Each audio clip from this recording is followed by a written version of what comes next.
Hả? Đây là cái gì vậy trời đất ơi? Ta phải gọi chủ quán. Ê bình tĩnh, tao có cách này. Mới học trên mạng đấy. À, bà chủ, sao thế? Mì súp cay sao lại có đùi lợn? Tôi ăn kiểu gì? Đùi lợn á?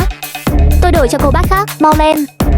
Ăn của tao trước đi thì xem kịch hay. Hả gì vậy? Đợi lát nữa sẽ biết ngay.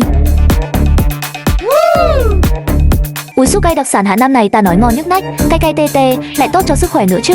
Xin chào, quán gửi bạn súp cay mới. Sao nhanh vậy? Mau tìm xem. Hả sao lại không thấy? Nghĩ xấu người ta, mau ăn đi. Gãy răng, giàu rồi, ăn súp cay được tặng nhẫn vàng luôn, Gia chủ,